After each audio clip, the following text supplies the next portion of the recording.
En el día de hoy, mi grupo les hablará sobre las hernias paraestomales, la eventración y las hernias diafragmáticas. Mi grupo está conformado por María José Díaz Gutiérrez, Farid Díaz Jinete, Edgar Gaviria Sánchez, Mateo Jaime Zanaya y mi persona, Andrea Jiménez Bolaño. En el día de hoy les voy a hablar sobre la hernia paraestomal.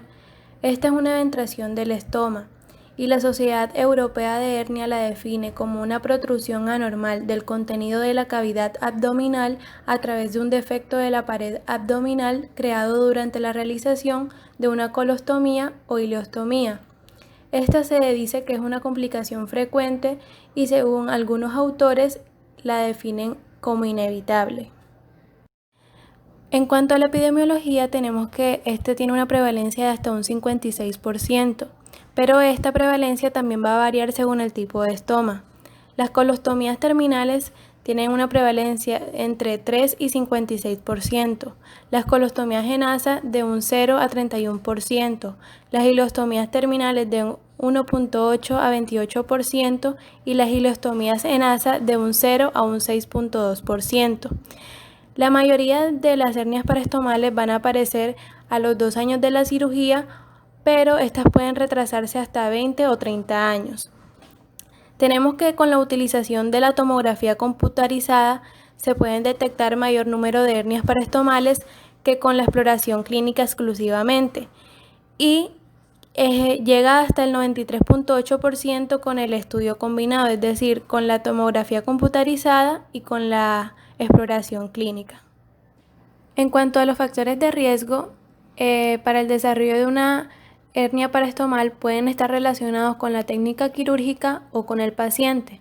Los factores relacionados con la técnica quirúrgica podemos encontrar no exteriorizar el estoma a través de la laparotomía, dados los malos resultados en cuanto a infección, dehiscencia de herida y eventración. La realización del estoma extraperitoneal también se ha asociado a una menor tasa de hernia paraestomal respecto a la vía intraperitoneal. La ubicación del estoma respecto a los músculos rectos abdominales. El tamaño del orificio cutáneo y aponeurótico del estoma también es de gran importancia, ya que debe ser suficientemente ancho para permitir el paso del intestino, pero no demasiado para evitar el riesgo de herniación. Se estima que el orificio no debe sobrepasar los 3 centímetros en colostomías y los 2.5 centímetros en ileostomías. La fijación del intestino a la aponeurosis no reduce el riesgo de herniación y también es fundamental el marcaje preoperatorio del estoma. En cuanto a los factores derivados del paciente, ya podemos encontrar lo que vendría siendo la obesidad, la edad avanzada, la diabetes mellitus, uso de corticoides, enfermedad pulmonar crónica, malnutrición, un perímetro abdominal mayor de 100 centímetros, el espesor del tejido subcutáneo que sea mayor o igual a 23 milímetros, una infección de la herida, la presencia de otras hernias en la pared abdominal y la enfermedad de Crohn. Ya hablando de clasificación, tenemos que existen diferentes clasificaciones, como por ejemplo la de Deblin y de Rubin, las cuales clasifican en 4 subgrupos a las hernias paraestomales en cuanto a los hallazgos intraoperatorios. En cuanto a la clasificación de Deblin, en el tipo 1 es una hernia paraestomal intersticial con saco entre las capas de la musculatura abdominal. El tipo 2, una hernia subcutánea. El tipo 3, una hernia intraestomal y el tipo 4, una hernia periestomal. En la clasificación de Rubin, el tipo 1A, una hernia paraestomal verdadera intersticial, el 1B como una hernia paraestomal verdadera subcutánea, el tipo 2, una hernia intraestomal, el tipo 3, un prolapso subcutáneo y el tipo 4, una pseudohernia. Moreno Matías y Serra Aracil propusieron una clasificación clínico-radiológica para las colostomías terminales aplicable preoperatoriamente, que cataloga las hernias paraestomales en 4 grupos en función del contenido del saco herniario y la relación del saco y el intestino que forma el estoma, realizando un TAC en reposo. Entonces, en el tipo 0 hay una ausencia del saco herniario y el tipo 1A, un saco menor a 5 centímetros que contiene el estoma. El 1B, un saco mayor a 5 centímetros que contiene el estoma. El tipo 2, un saco herniario que contiene epiplón. Y el tipo 3, un saco herniario que contiene asa intestinal. La clasificación de Hill y Sesetkowski, que esta es basada en los hallazgos clínicos, tenemos que el tipo 1 es una hernia paraestomal pequeña única, el tipo 2 una hernia paraestomal pequeña con eventración en línea media sin deformidad de la pared abdominal anterior. El tipo 3 una hernia paraestomal grande única con defecto de la pared abdominal anterior. Y el tipo 4 una hernia paraestomal grande con eventración en línea media y con un defecto en la pared abdominal anterior. Por último está la clasificación que propone la Sociedad Europea de Hernias, que esta define 4 grupos de hernia paraestomal basándose en el tamaño del defecto, la recurrencia, la coexistencia de una eventración de línea media y la especificación de si es primaria o recidivada.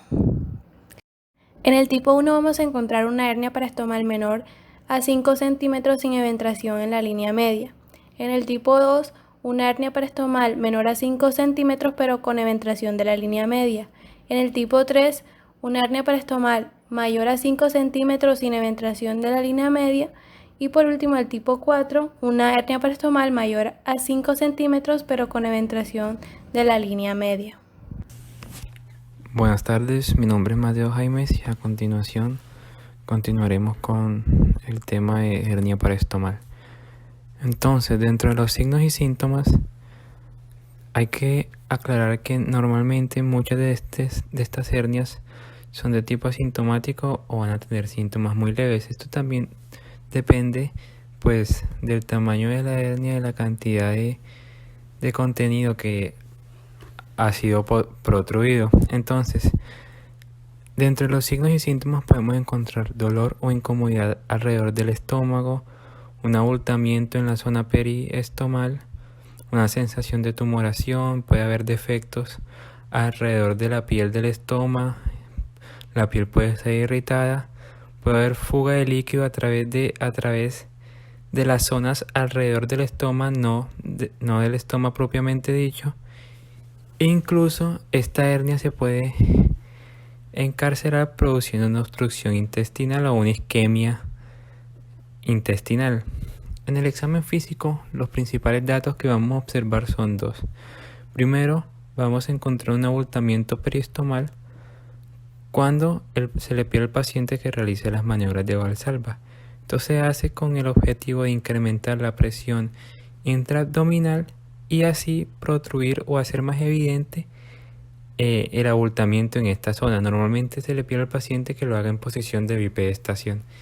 Y al momento de la palpación el paciente está en decúbito supino y podemos palpar alrededor de la zona periestomal un defecto de la fascia.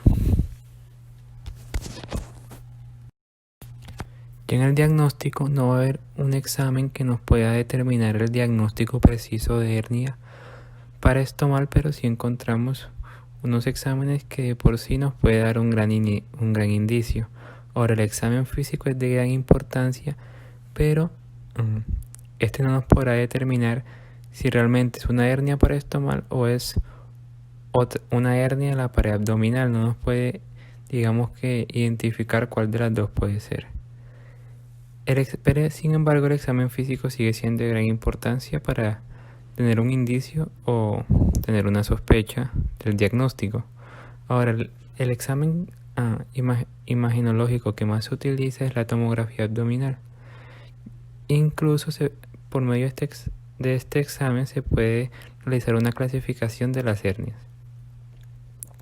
La ecografía abdominal puede ser de uso al momento de distinguir una hernia paraestomal y un abultamiento simple abdominal, y en los últimos años se viene utilizando esta técnica de ecografía, que es la ecografía intraestomal, que puede llegar a darnos grandes indicios acerca o nos puede ayudar a facilitar el diagnóstico de este tipo de hernia.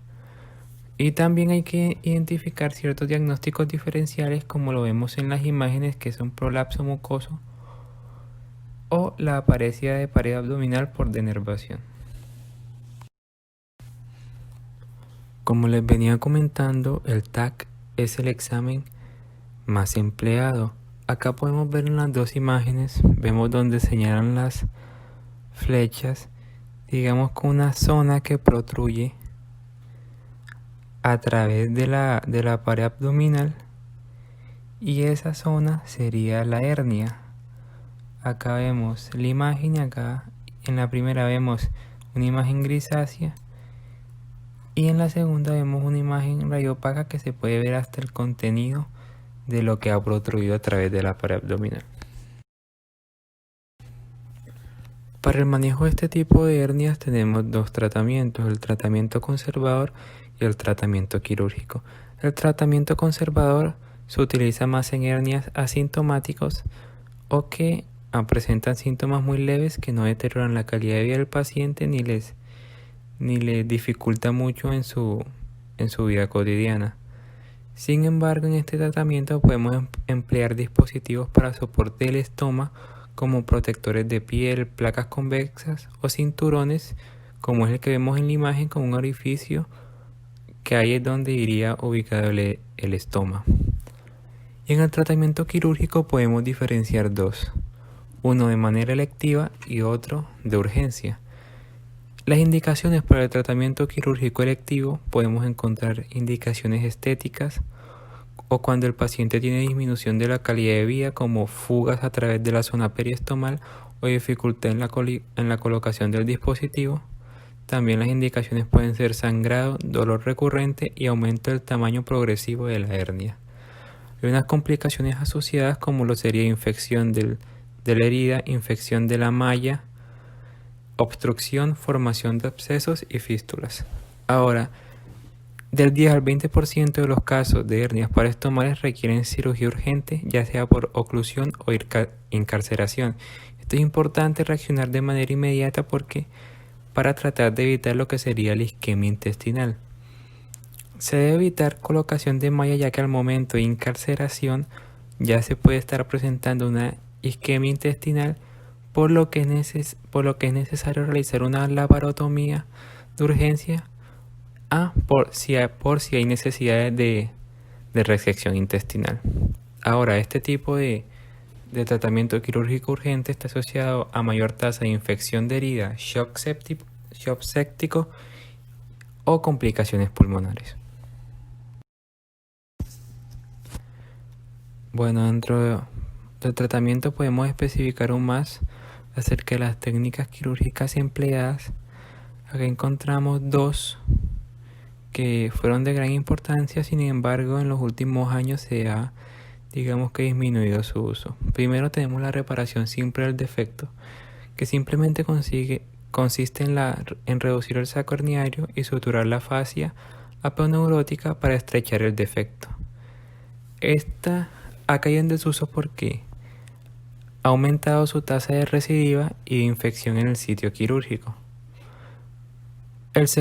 La segunda técnica quirúrgica es la transposición del estoma.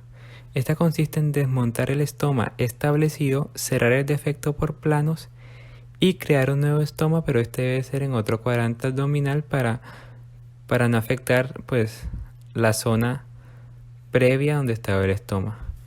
Tiene una desventaja que requiere la laparotomía adicional y además también tenía una elevada tasa de recidiva y de infección. Por ende, también ha caído un poco en desuso.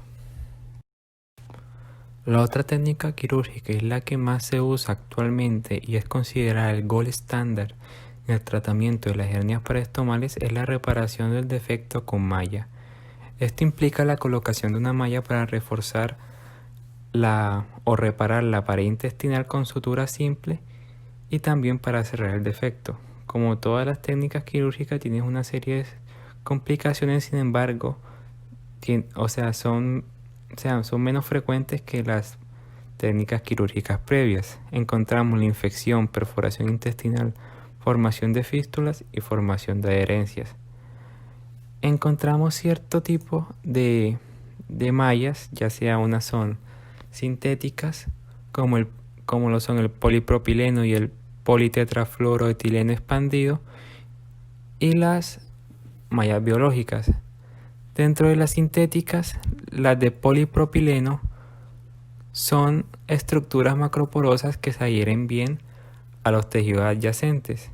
Sin embargo, estas deben evitarse el contacto con el contenido abdominal porque estas pueden inducir una respuesta inflamatoria que aumente el riesgo de formación de fístulas y adherencias. Pero tienen una gran ventaja que se puede usar en un campo quirúrgico contaminado, o sea, es poco frecuente su infección y son las más económicas, son de bajo costo. Y el politetrafluoroetileno expandido consiste en un material suave flexible con composición microporosa que no permite el crecimiento interno de tejido en la prótesis. Esta, a diferencia del polipropileno, se caracteriza por formar menos adherencias a las vísceras y además es necesario recalcar que las mallas con el tiempo tienden a contraerse, por eso deben colocarse mínimo 5 centímetros más allá del defecto aponeurótico. Ahora, las mallas biológicas son matrices de colágeno acelulares derivadas ya sea de tejido humano, porcino o bovino que se degradan lentamente y se van reemplazando por tejido propio del huésped.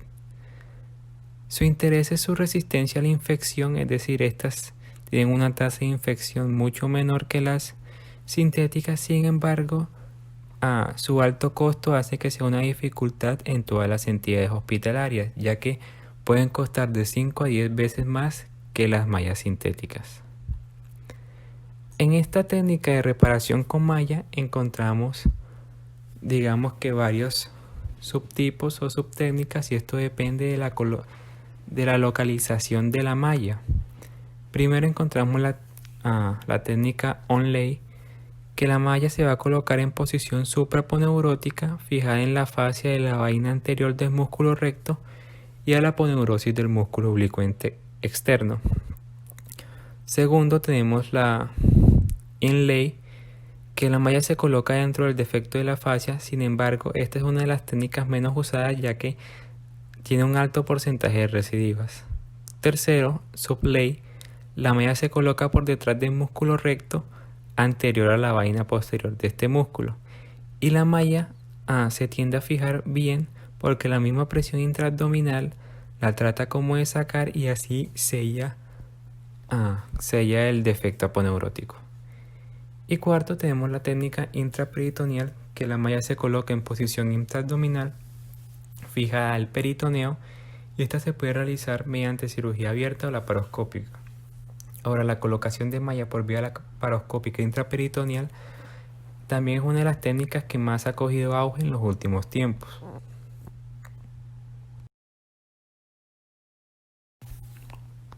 Por último, es importante que al momento de nosotros establecer un estoma definitivo en el paciente, poner gran atención en las medidas de prevención de una hernia parestomal en este tipo de pacientes con estoma definitivo.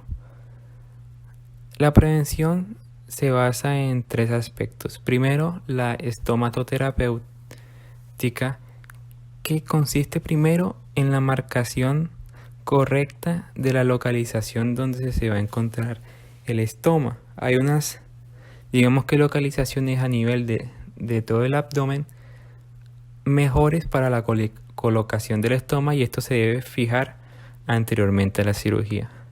Y hay una serie de recomendaciones que se le da al paciente, como es evitar el aumento de peso, tratar de mantener un índice de masa corporal entre 25 y 30, evitar también levantar peso en los primeros 3 meses de realizada la cirugía y una vez pasados los 3 meses que se emplee el uso de cinturones al momento de realizar cualquier esfuerzo o cualquier fuerza que pueda aumentar la presión intraabdominal.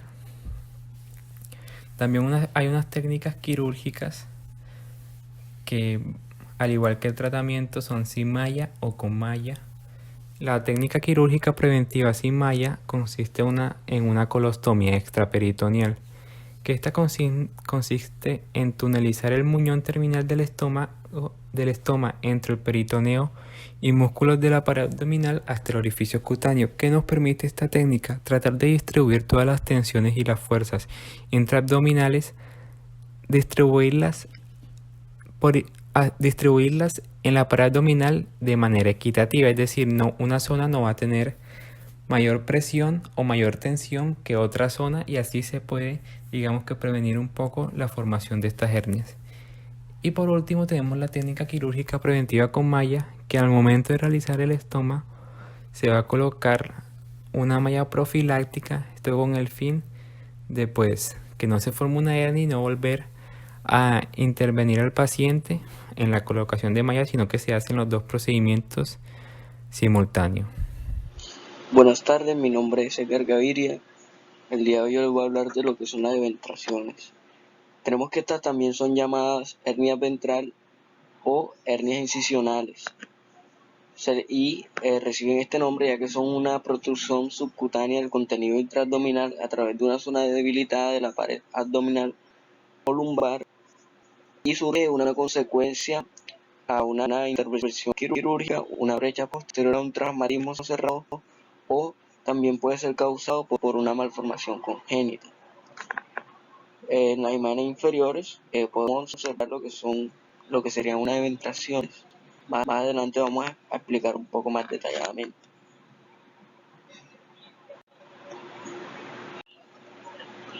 Tenemos que las eventraciones, según su localización, las vamos a clasificar en lo que serían las eventraciones de abdomen superior, y dentro de estas vamos a encontrar que son las que se generan o afectan la zona del epigastrio y el hipocondrio. Tenemos las de abdomen inferior, donde vamos a encontrar las que afectan las fosas ilíacas y los flancos. Y vamos a tener la abdominal total, que esta va a afectar la zona sifopúbica hasta lo que es la diástasis de los rectos. Y vamos a tener una clasificación también lumbar.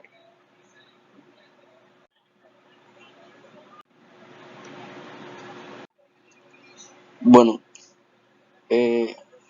aquí tenemos lo que sería una clasificación, pero ya está según su etiología, y vamos a tener que estas pueden ser espontáneas o también llamadas no posoperatorias, donde vamos a encontrar lo que serían las afecciones generales, infecciosas o nerviosas, en lo que serían los casos, por ejemplo, de raquitismo, obesidad, paludismo, fiebre tifoideas o poliomielitis. Y vamos a tener también lo que son las multíparas, que estas pueden causar también lo que sería la diástasis de los rectos. Tenemos también las traumáticas o posoperatorias, en donde encontramos los accidentales o traumáticas, que van a ser causadas por heridas o lo que serían las contusiones en el abdomen. Y vamos a tener las posoperatorias, donde encontramos las agudas o también llamadas inmediatas, como lo que serían las evisceraciones. Y vamos a tener las crónicas, que donde vamos a encontrar las eventraciones propiamente dichas.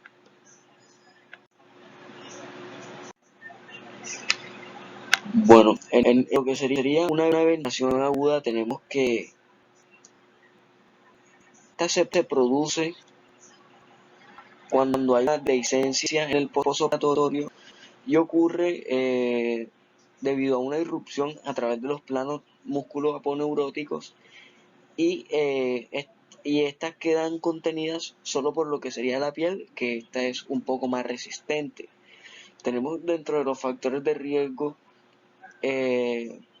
lo que sería el aumento de la presión intraabdominal, la inestabilidad hemodinámica, la hipoproteinemia, la cirugía de urgencia, la infección de la herida, la anemia y la edad.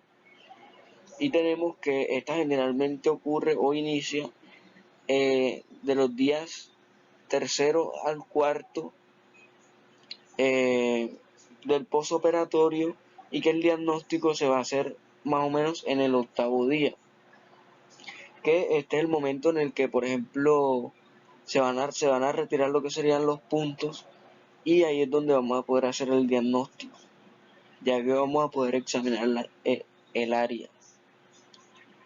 Bueno, aquí tenemos una imagen de lo que sería una eventración aguda. En el lado izquierdo encontramos lo que sería una dehiscencia total y vemos del lado derecho lo que sería una dehiscencia parcial.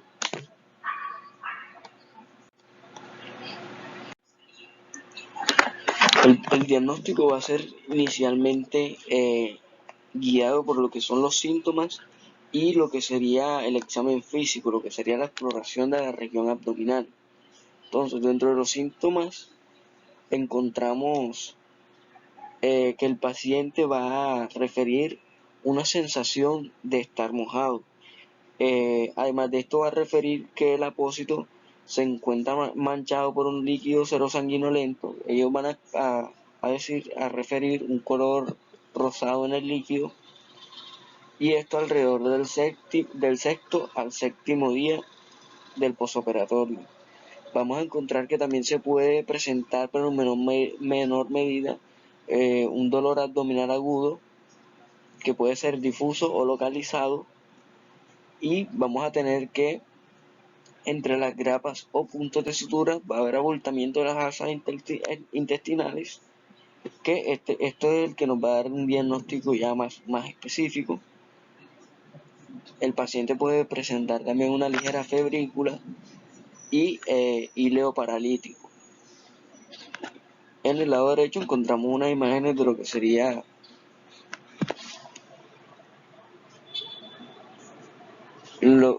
eventraciones. Bueno, al paciente también se le pueden realizar pruebas diagnósticas complementarias, como sería una radiografía simple de abdomen y en bipedestación si el paciente lo tolera. Este podrá ayudarnos a descartar la presencia de obstrucción intestinal. Y tenemos que en casos donde el paciente se encuentre con riesgo quirúrgico, hernias ventrales grandes o multirrecidivadas, se podría utilizar también lo que sería la tomografía computarizada, pero esta realmente no muestra información relevante, como puede ser el tamaño del defecto, el contenido de este, la presencia de otros defectos de la pared abdominal, situaciones de engrosamiento o sufrimiento de las asas intestinales. Pero bueno, aquí tenemos unos ejemplos de lo que sería la primera imagen, donde encontramos una eventración incarcerada. En la segunda encontramos una hernia ventral con obstrucción intestinal, y en la tercera una hernia ventral estrangulada.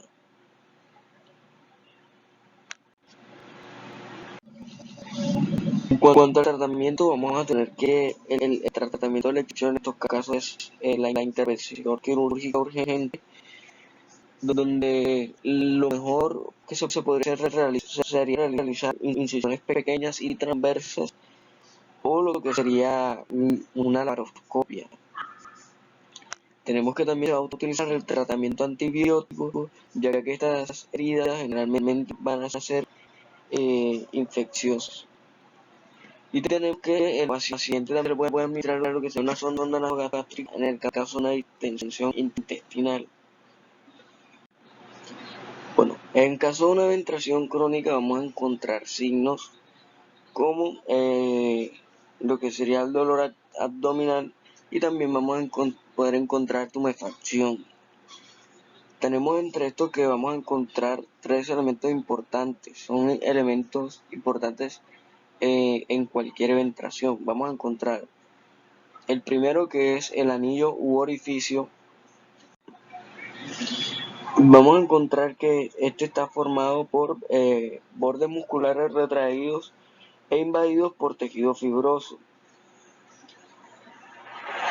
Los bordes de este anillo son determinados con precisión palpando la eventración reducida con el paciente en posición horizontal, y se le va a invitar a contraer los músculos abdominales, levantar la cabeza o elevar los miembros inferiores, tomando entre los dedos el borde, y de esta forma podemos comprobar su espesor y consistencia. Tenemos el saco,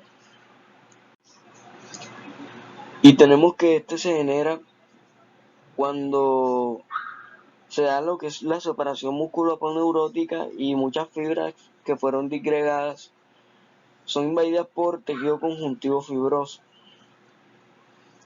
Bueno, también tenemos lo que es el contenido y vamos a ver que este va a ser variable, ya que en su interior podemos encontrar lo que es el epiplón, intestino delgado, ambos a la vez. También podemos encontrar, por ejemplo, lo que es el colon, y tenemos que este contenido va a poder ser reductible o irreductible. Este último puede ser atascado o encarcelado, y también puede estar estrangulado o con la consiguiente gravedad que acarrea esta complicación. Tenemos dentro de su hepatogenia que va a haber, o esta va a poder ser causada por diversos agentes, y dentro de estos agentes vamos a encontrar los factores generales, los dependientes del terreno, los dependientes del acto quirúrgico, los dependientes del cirujano, y también factores referidos al posoperatorio. Vamos a encontrar dentro del tratamiento que este puede ser mecánico, haciendo referencia a la contención del contenido a través de tiras anchas de Montgomery de fajas ortopédicas para evitar las eventraciones en el futuro. Ahí encontramos una imagen. Y tenemos los quirúrgicos, y tenemos que existen dos factores que diferencian las eventraciones. Entonces tenemos que, en relación a los inconvenientes, la eventración supraumbilical presenta mayores trastornos que la infraumbilical, especialmente la de tipo digestivo. Bueno, dentro de las técnicas quirúrgicas tenemos la técnica del neumoperitoneo de Goñi Moreno. Este es un procedimiento que consiste en la inyección intraperitoneal de aire, que comienza con 500 a 1000 centímetros cúbicos que se introducen con un aparato formado por dos frascos de doble tubuladura. Tenemos que el líquido contenido en uno de los frascos es desplazado empujando el aire contenido en el otro hacia el interior del abdomen. Tenemos que hasta un volumen de 6 litros o más. Y tenemos que este procedimiento se practica cada 2 a 3 días y se realizan unas 10 a 12 sesiones y se chequean los flancos abdominales. En la técnica de Mayo tenemos que la aponeurosis del músculo recto debe cerrarse con superposición del colgajo superior sobre el inferior con la técnica de lo que sería chaleco sobre pantalón. En las imágenes tenemos la primera, la de la izquierda, donde los puntos se toman y vamos a tener que los puntos que toman en el colgajo inferior se suturan en el punto más alto, que sería el colgajo superior. Luego vamos a tener que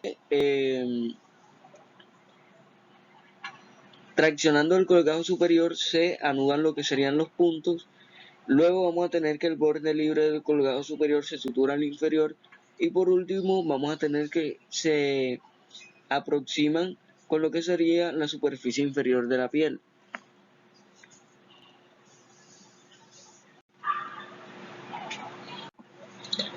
Bueno, aquí tenemos la técnica de San Martín, donde tenemos que en la figura A se efectúa la recesión de la cicatriz cutánea, se disecan ambos lados de los colgajos hasta descubrir las vainas de los rectos, se realiza una incisión longitudinal abriendo la vaina en el lugar indicado de la flecha.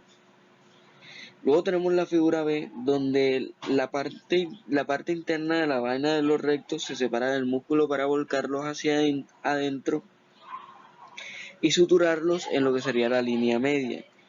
Y luego tenemos la figura C, donde se ha reconstruido el plano aponeurótico retromuscular con los dos colgajos de la vaina. Se suturan los músculos rectos anteriores, tomando especialmente lo que serían las intersecciones aponeuróticas, y en la hoja anterior de las vainas se colocan algunos puntos cerca del apéndice sifoide y del ombligo.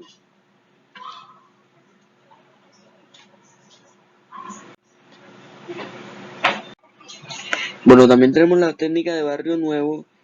Esta es la figura número 18, la que se encuentra en la parte izquierda, donde encontramos A, B y C. Y esta busca reconstruir la hoja aponeurótica tanto por detrás como por delante de los músculos rectos. Y tenemos también la técnica CCM, o Component Separation Method, por el doctor Ramírez, en donde vamos a encontrar en lo que será la primera figura 19, lo que será la disección ROM entre el músculo oblicuo externo y el interno, creando un plano de separación entre ambos. En la figura 20 vamos a encontrar que el músculo recto es separado de la hoja posterior de la vaina. En la figura 21 vamos a encontrar que se pueden agregar incisiones laterales de descarga. Y en la figura 22 encontramos que se logra liberar la pared de lo que sería el abdomen, permitiendo obtener el plano para el cierre. Y además aquí podemos observar que se colocaron mallas irreabsorbibles en la zona de la hoja posterior del músculo, en lo que sería el plano retromuscular.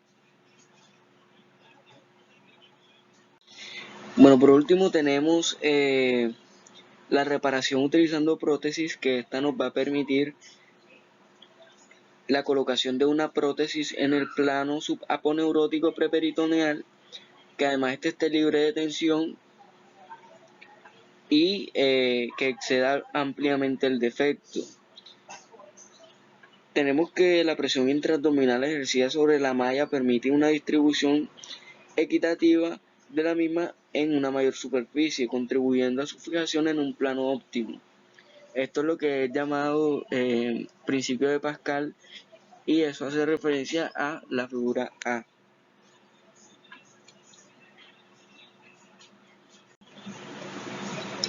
Y tenemos que este procedimiento se puede hacer tanto por vía convencional como por la vía laparoscópica. Compañeros, otro tema que también vamos a abarcar son las hernias diafragmáticas. El grupo está conformado por Farid Díaz, Edgar Gaviria, Andrea Jiménez, Mateo Jaimes y mi persona, María José Díaz. Antes de continuar y empezar a hablar sobre las hernias diafragmáticas, me gustaría dejar muy en claro qué es una hernia.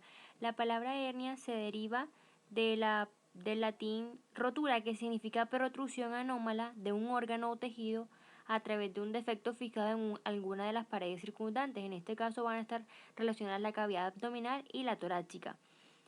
Una hernia puede darse ya sea por procesos congénitos y de herencia, y comorbilidades como ya sea tos crónica, estreñimiento crónico, obesidad, también intervenciones quirúrgicas previas y ya sea adquiridas ya sea por de pronto durante el embarazo o en la edad avanzada, y también por hábitos como el tabaquismo. Como lo vemos en la imagen gris, esta va a constar o va a tener tres componentes. El saco, que va a estar compuesto por una boca, un cuello, un cuerpo y un fondo. Va a estar compuesto también por un contenido, que es el que va a tener obviamente la víscera o el tipo de pronto de tejido que se va a protruir. Y tenemos la envoltura del saco o de su contenido, que varía de acuerdo a la localización o el tipo de hernia. En este caso vamos a hablar de hernias diafragmáticas, en la cual gran parte del tejido digestivo o abdominal va a protruirse hacia la cavidad torácica. Como primera medida, el diafragma es una estructura musculotendinosa que va a separar la cavidad torácica del abdominal. La hernia diafragmática como tal es una protrusión de un órgano abdominal a través de una abertura anómala en el diafragma. Anatómicamente hablando, las hernias o esta hernia en específico es la presencia de un orificio anómalo en el diafragma, a través del cual una o más estructuras propias del abdomen van a ascender o van a protruirse hacia el tórax. Esto se debe más que todo porque hay un trastorno en el desarrollo del músculo diafragmático, produciendo entonces así el paso del contenido abdominal a la cavidad torácica. En cuanto a su etiología, esta puede ser tanto congénita como traumática, y los síntomas y el pronóstico van a básicamente depender más que todo de la localización de este defecto de la hernia y de las anomalías asociadas del paciente.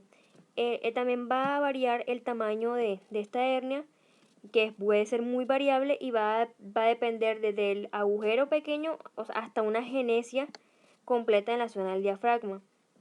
Las hernias diafragmáticas adquiridas son bastante infrecuentes e indican la presencia de un trauma severo, generalmente ya sea por una contusión en la infancia, una lesión asociada a traumatismos graves, incluso unas patadas. Estas lesiones pueden de pronto causar una clínica bastante específica como la dificultad respiratoria importante al nacer. Puede asociarse también a otras anomalías congénitas que pueden ocasionar o aumentar importantemente la mortalidad y la morbilidad a largo plazo de nuestro paciente. Antes de continuar, me gustaría hablar un poco sobre la anatomía patológica y las malformaciones que se dan en el desarrollo embrionario. Cuando las cavidades pleurales están separadas de la cavidad pericárdica, permanecen por un tiempo en una comunicación directa con la cavidad abdominal, que es peritoneal, porque el diafragma todavía está incompleto o todavía no se ha terminado de desarrollar. Durante el desarrollo ulterior, la abertura de estas futuras cavidades pleural y peritoneal están cerradas por pliegues en forma de una media luna, que son también conocidos como los pliegues pleuroperitoneales. Estos se van a proyectar en el extremo caudal de los canales pericárdico y peritoneales, respectivamente. Y los pliegues progresivamente y poco a poco se van a extender en dirección tanto medial como ventral, de modo que van a comenzar a proyectarse o dar forma hacia la séptima, octava semana. Ahí justamente en la octava semana se van a fusionar con el mesenterio del esófago y con el septum transversum, y esto va a provocar o va a dar origen a la conexión entre porciones torácicas y abdominales en la cavidad corporal. Esta va a estar completamente cerrada por estas membranas pleuroperitoneales que acabo de mencionar, y además una vez que se ha formado este reborde, los mioblastos que se originaron en la parte del cuerpo penetran en la membrana para formar las partes musculares del diafragma. Como lo ven en la imagen que está a la izquierda, vamos a ver el desarrollo del diafragma según embriología de Lachman. En la imagen de la letra A vamos a ver esos pliegues pleuroperitoneales que acabo de mencionar, que aparecen al comienzo de más o menos de la quinta semana. En la imagen número B vamos a ver que esos pliegues pleuroperitoneales ya se han fusionado con el septum transversus, como ya lo expliqué anteriormente, y en el mesenterio del esófago en la séptima semana. Esto lo que va a hacer es que va a separar la cavidad torácica de la cavidad abdominal.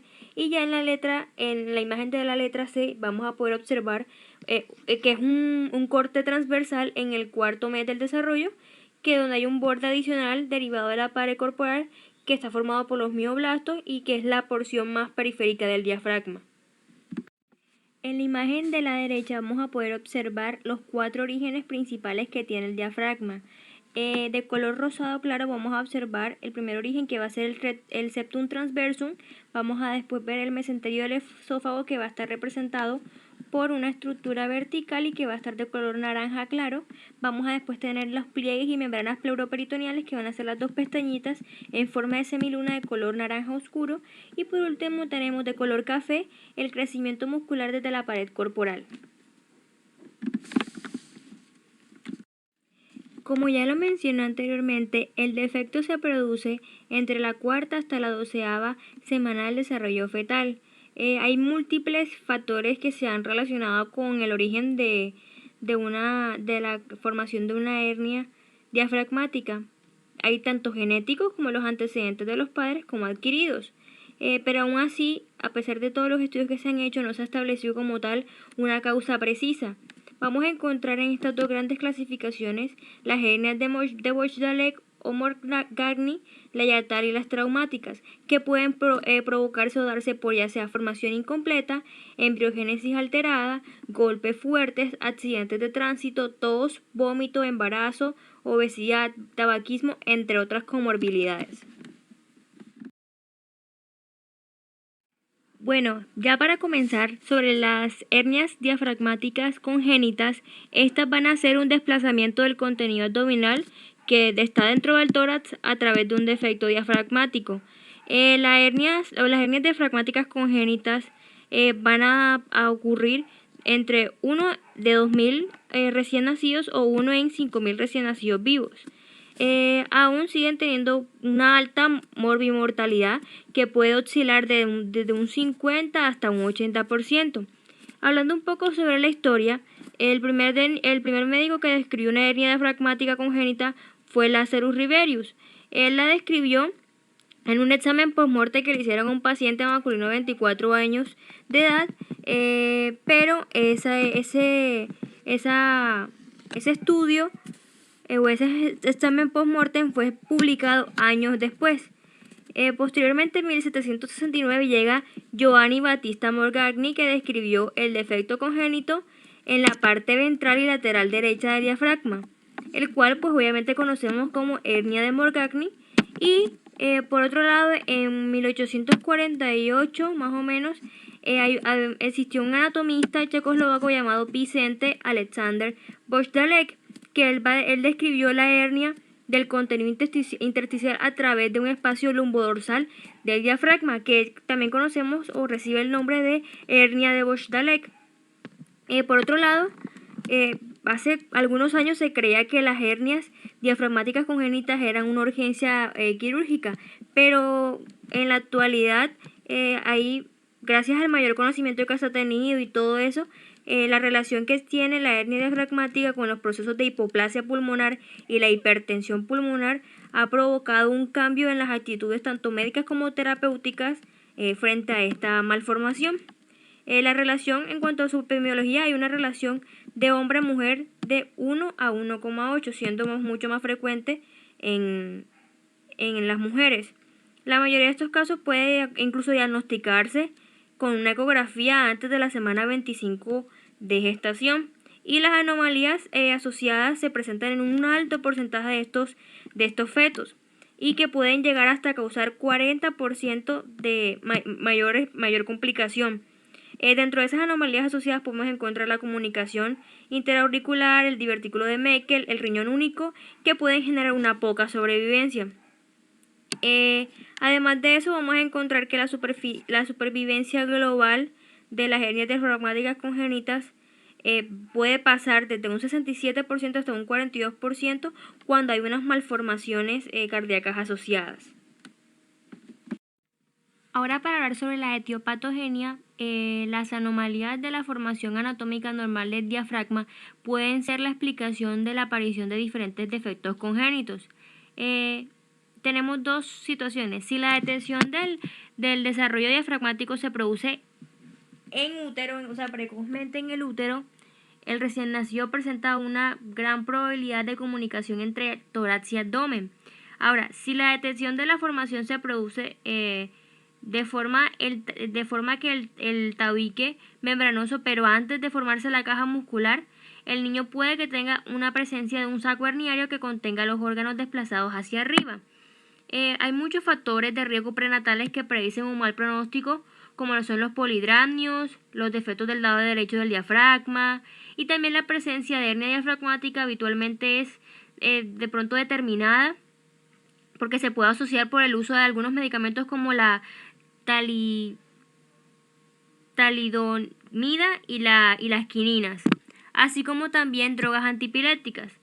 También puede que tenga un cierto grado de riesgo los hijos de madres diabéticas y la deficiencia o toxicidad por vitamina A. Además, hay otros síndromes cromosómicos y genéticos como lo son Fryns, el de Turner, el de Down, las trisomías 18, 21 y 23, el de Bachmann del acné y el de Pallister. Y por último, pero no menos importante, me gustaría mencionar que se han demostrado un aumento de la expresión de los diferentes receptores de corticoides en el recién nacido, que pueden incluso aumentar el riesgo de ser portadores de hernias diafragmáticas con pulmones hipoplásicos. Además, hay diferentes alteraciones como lo son la agenesia, los defectos del septum transversum, la falta de unión de la membrana con el septum, los polidranios y los defectos derechos del diafragma, como ya los mencioné, que pueden dar origen a estas malformaciones. Dentro de sus anomalías congénitas asociadas podemos encontrar que las cardíacas son en mayor medida las más frecuentes en un 60%, siguen las geniturinarias en un 23%, las gastrointestinales en un 17%, las del sistema nervioso central en un 14%, y en menor medida las cromosómicas en un 10%. Ahora bien, dentro de las hernias congénitas, diafragmáticas congénitas, tenemos la hernia de Bosch-Dallek. Este es un defecto que se va a ubicar o se va a localizar en la parte posterior y lateral del diafragma y que es mucho más frecuente del lado izquierdo del tórax. Este se va a dar, o esta imperfección se va a dar por el cierre del hiato peritoneal, que va a estar ubicada en la región posterolateral. Por eso es que también se llama hernia de Bosch-Dallek o hernia posterolateral. Este se va a dar antes de los 2 meses de vida intrauterina y puede incluso ocasionar o originar una obliteración parcial del orificio hasta incluso una agenesia total de una hernia diafragmática. La hernia de Bosch-Dallek, como ya lo mencioné, esta es muy frecuente comparada con la hernia de Morgagni y se presenta en un 90% de las hernias del periodo neonatal. Esta vez afecta más que todo a mujeres, 2 veces más a las mujeres que a los hombres, y los defectos que más comúnmente se pueden observar son del lado izquierdo y en menor medida son en un 5%, menos del 5% son bilaterales y que tienen un mayor, como de pronto un peor pronóstico. Un 80, 90, 95%, como ya lo mencioné, se producen en el lado izquierdo. Y estas malformaciones son más frecuentes en el lado izquierdo porque el hiato derecho se completa o se desarrolla mucho más rápido o antes que el hiato izquierdo, y porque la presencia del hígado a la derecha forma o actúa como una valla o un muro de contención entre tanto los órganos abdominales como los del diafragma. En cuanto a su epidemiología, el 90% de estas no va a tener saco y por eso se llaman o también reciben el nombre de hernias posterolaterales congénitas sin saco o también llamadas hernias embrionarias. Otras veces vamos a encontrar que el 10% va a tener saco y también se van a denominar hernias fetales o hernias posterolaterales congénitas con saco. Muchas veces se ha obliterado el hiato dentro de estas mismas malformaciones y puede haber una falla en la evolución muscular del diafragma, y esto va a ocasionar más que todo una debilidad de la pared, permitiendo entonces que ascienda al tórax todos los diferentes órganos abdominales.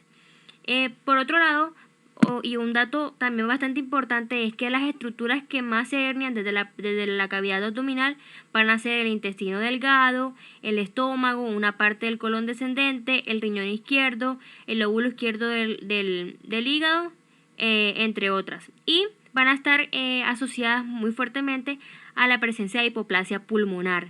La severidad de pronto de estas apariciones o malformaciones congénitas va de pronto a depender más que todo del momento de vida fetal en que como tal ocurrió la herniación y la compresión y la obliteración.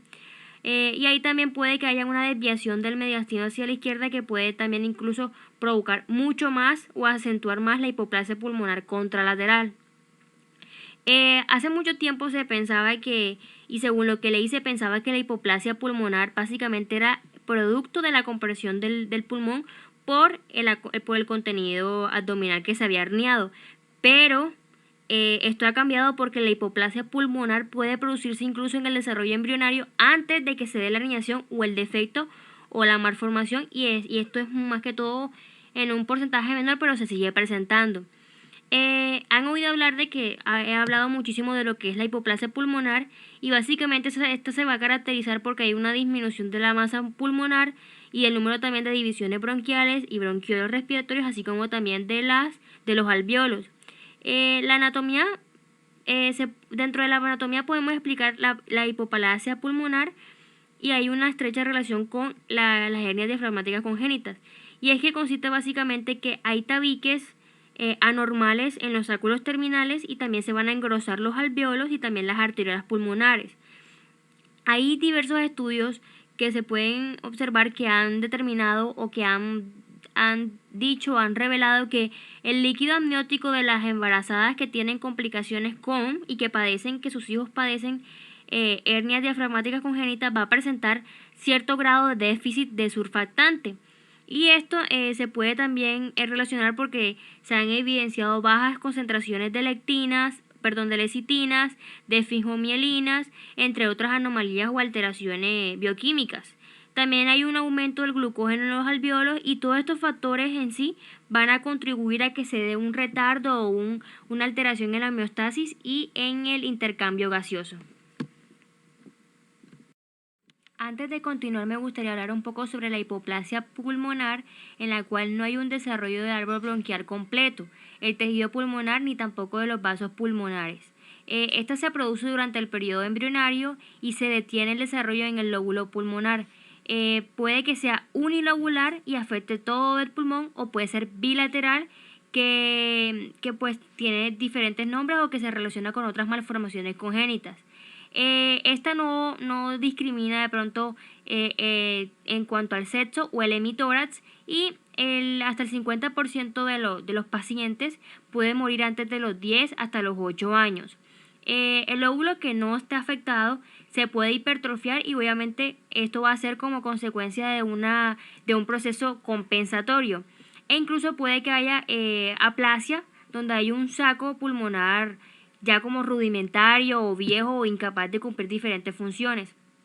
Básicamente la hipoplasia pulmonar va a estar dada por una reducción del número de ramificaciones bronquiales que va a comenzar a darse en la semana 10 hasta la 14.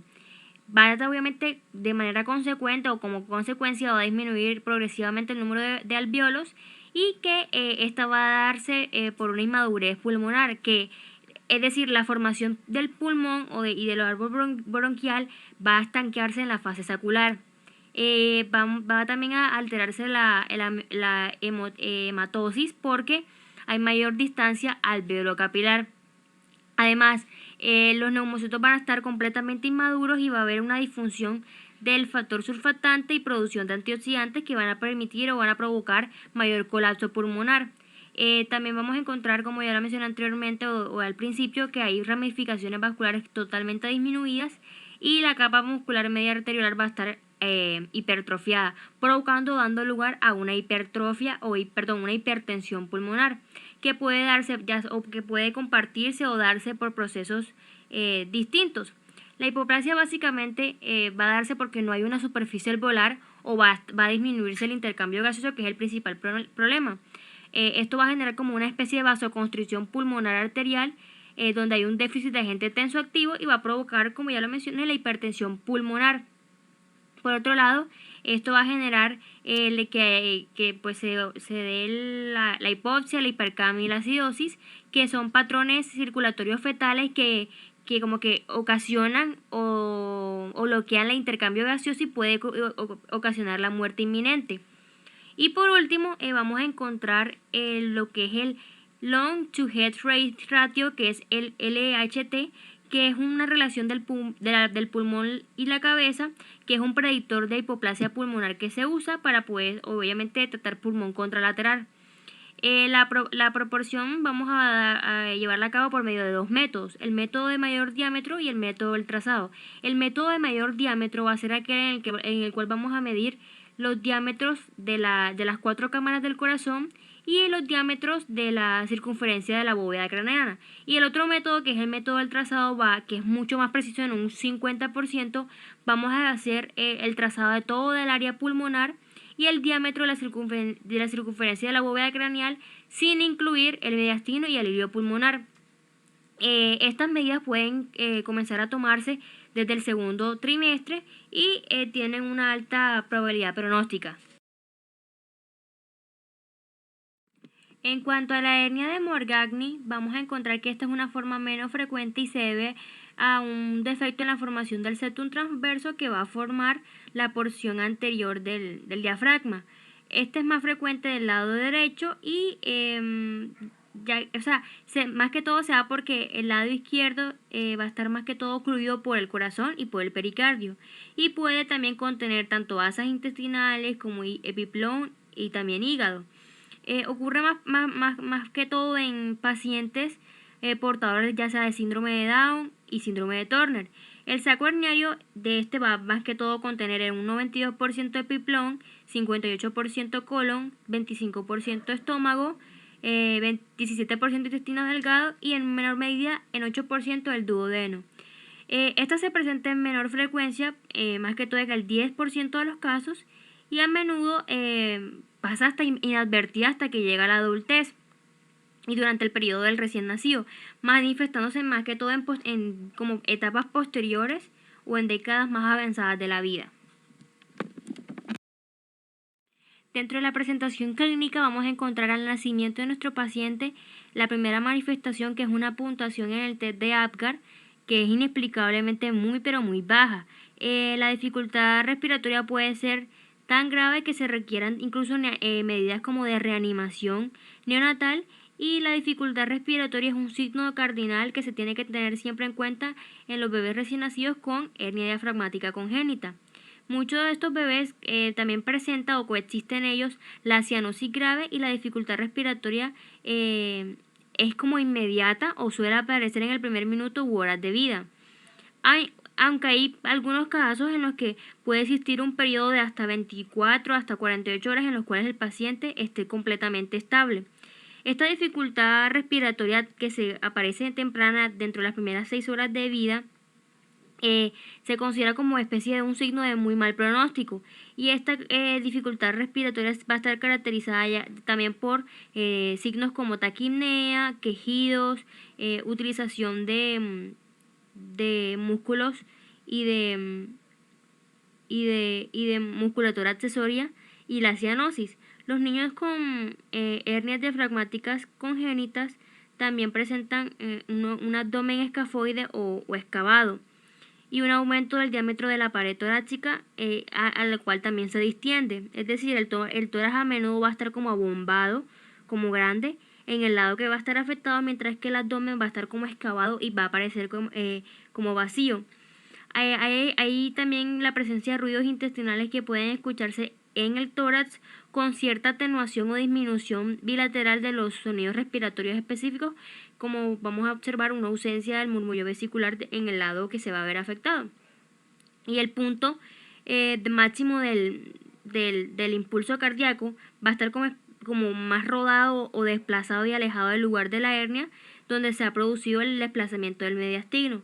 Y también vamos a encontrar signos de circulación fetal persistente, entre otros, también como incluso vómitos o de pronto pulsos amplios o hipotensión y fatiga al alimentarse. En cuanto a los métodos diagnósticos, vamos a encontrar que el diagnóstico de las hernias diafragmáticas congénitas va a incluso empezar desde la etapa prenatal. En el primer trimestre del embarazo más o menos se va a ver un aumento del translucimiento de la nuca que puede ser subjetivo a una hernia diafragmática, y más o menos el 90% de los pacientes el estómago o la parte del intestino se introducen dentro del tórax. La ecografía va a detectar la hernia en estos órganos, y va a haber un rechazo del mediastino hacia el lado como sano o que no se ha afectado y no esté comprometido, y que es un signo indirecto de hernia diafragmática congénita. También la radiografía de tórax es un método de referencia en los diagnósticos postnatales, y vamos a encontrar ahí la presencia de parte del estómago de algunas asas intestinales en el tórax, perdón. Además, la falta de visualización del diafragma de manera correcta van a permitir que se dé mucho más, tenga como más confianza o va a corroborar el diagnóstico. En los últimos tiempos han utilizado la resonancia magnética, la que presenta, además de un papel diagnóstico, va también a visualizar no solo las vísceras abdominales en la cavidad torácica, sino que también permite valorar el pronóstico. Ella evalúa qué tan grave va a estar la hipoplasia pulmonar, y lo que permite que podamos observar o entender mejor el riesgo de que nuestro paciente sufra insuficiencia respiratoria neonatal. Y la ecografía prenatal, en la evaluación de anomalía asociada, ya puede que tenga, podemos observar que el paciente tenga oligoamnios o que de pronto padezca de obesidad materna. Además, es bastante útil para poder llevar a cabo posteriormente una terapia como intrauterina o una intervención intrauterina. Vamos a encontrar algunos criterios positivos, como lo son el desplazamiento del mediastino, de la demostración de órganos abdominales a nivel de cámaras cardíacas, el polidramio en un 80% y la presencia del hígado por fugometría de Doppler. Y por otro lado vamos a encontrar en el RX de tórax unas burbujas gástricas en el tórax, una consolidación lobar más atenuada y la presencia de gran cantidad de líquido dentro del tórax. Además, hay que evaluar frecuentemente no solamente con hallazgos imagenológicos, sino que también con pruebas genéticas y cromosómicas para ver los factores de riesgo y también llevar a cabo un correcto test de APGAR. Bueno, dentro de los hallazgos imagenológicos que podemos observar o que sugieren la presencia de una hernia diafragmática congénita, podemos observarlo en la imagen de la izquierda, que va a ser una radiografía de tórax API lateral de un paciente de 2 años de edad que presenta que es oligosintomático. En esta vamos a encontrar una opacidad difusa del hemitórax izquierdo. Vamos a ver imágenes aéreas tubulares que continúan desde el tórax hacia el abdomen y la falta como de visualización o de representación de contornos diafragmáticos izquierdos. Es decir, eso permite sugerir o asimilar de pronto que haya un ascenso de asas intestinales hacia el tórax. Y hay una discreta desviación del mediastino hacia el lado contralateral, es decir, hacia el lado sano. Vamos a encontrar o vamos a tener en cuenta que la clave para poder diagnosticar o identificar estos hallazgos imagenológicos van a ser la detención de imágenes torácicas fetales que tengan una morfología, una forma como redondeada y que haya paredes ecogénicas y contenido líquido y con un movimiento de tipo como peristáltico. Por otro lado, en la imagen de la derecha vamos a encontrar una radiografía esófago-estómago duodeno, API lateral, en el cual se observa un hemitórax izquierdo como opaco. Hay también desviación del mediastino hacia el lado contralateral y hay como un ascenso de las asas intestinales y parte del colon transverso que también va hacia el hemitórax izquierdo. Específicamente en la zona posterior hay escaso gas en el abdomen, pero además tiene como un aspecto excavado en la proyección lateral, según lo leí en la bibliografía, y el estómago no se puede encontrar herniado, no se encuentra herniado. Me parece importante aclarar que la radiografía de tórax muestra diferentes imágenes aéreas de manera general que pueden corresponder a asas intestinales, como yo lo expliqué en las imágenes que puse, y se pueden visualizar muchísimo más en diferentes métodos diagnósticos por imágenes. También hay un desplazamiento del mediastino hacia el lado contralateral, podemos encontrar ausencia de sombras diafragmáticas en el lado herniado y ausencia del aire intestinal en el abdomen, que se pueden ver en ambas imágenes que puse ahí en la diapositiva. Desde el punto de vista de la neumología o pulmonar, puede que se recupere el paciente, pero es mucho más frecuente que los pacientes que sean oligosintomáticos se diagnostiquen como de pronto como más tardíamente, es decir, con mayor edad. Aproximadamente el 40% de los pacientes que tienen estas malformaciones tienen otras anomalías, como ya lo expliqué anteriormente en la etiopatogenia. 50 a un 60% de estas son cardíacas, 25% geniturinarias y 10% del sistema nervioso, y el resto se encuentra localizada en otros sistemas. Los diagnósticos diferenciales que probablemente podamos encontrar o que son mucho más frecuentes son malformaciones pulmonares congénitas, como lo son también las adenopatías quísticas. Podemos encontrar también el neumotórax, la destrocardia, las eventraciones diafragmáticas y la neumonía excavada, entre otros. Bueno, a la hora de hablar sobre el tratamiento de estos pacientes, me gustaría hablar primero sobre algunas medidas generales que se tienen que tener en cuenta. Básicamente, el problema principal que tienen estos pacientes recién nacidos a la hora de su nacimiento en las hernias diafragmáticas congénitas es básicamente como fisiológico, porque es secundario al problema que ocasiona la hipoplasia pulmonar y la hipertensión pulmonar, que es consecuencia de esa misma hipoplasia. Todos esos métodos terapéuticos tienen que estar como encaminados o tener como objetivo básicamente manejar estos dos aspectos, la hipoplasia y la hipertensión pulmonar. Muchos de los niños con hernias diafragmáticas congénitas tienen o requieren como tal un soporte respiratorio intensivo, que va a consistir ya sea de intubación endotraqueal rápida, sedación y relajación muscular, como lo menciono aquí en la imagen. También es importante ponerle al paciente un catéter arterial preductal y postductal y uno venoso central, que más que todo es umbilical, así como también una sonda urinaria para controlar la diuresis y también una sonda nasogástrica. Básicamente el objetivo principal de esto es para manejar o que el paciente tenga como alcance una saturación de oxígeno preductal mayor o igual a 85%.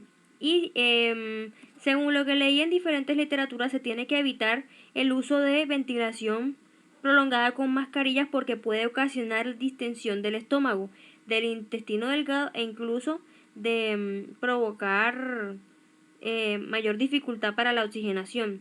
Vamos a encontrar también que el volutrauma es como un problema importante que tenemos que tener en cuenta.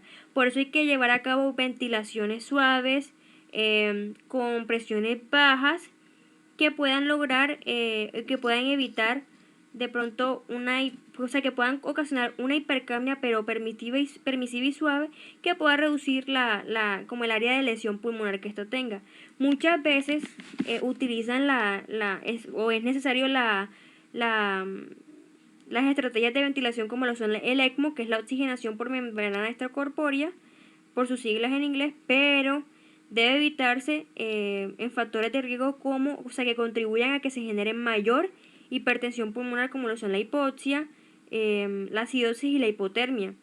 Muchas veces después de que se estabiliza el paciente se pide o se solicita un ecocardiograma, que es una técnica de imagen bastante importante porque permite tomar decisiones terapéuticas para poder medir entonces qué tan grave es el problema pulmonar que tiene nuestro paciente. Y también del sistema vascular y definir si hay de pronto una disfunción cardíaca coexistente en nuestros pacientes, que muchas veces aumenta el valor de mal pronóstico en ellos. También hay que tener en cuenta la administración de diferentes vasopresores o inotrópicos que están recomendados si hay una disfunción ventricular izquierda. Es por eso que también, como ya lo mencioné, es bastante importante la ecocardiografía. Muchos de los recién nacidos con hernias diafragmáticas congénitas pueden además tener un déficit de agente tesoactivo, y esto muchas veces se usa o que se da más que todo en niños mayormente complicados, pero según lo que leí no ha tenido muchos beneficios al administrar estos agentes tesoactivos en el tratamiento para hernias diafragmáticas congénitas.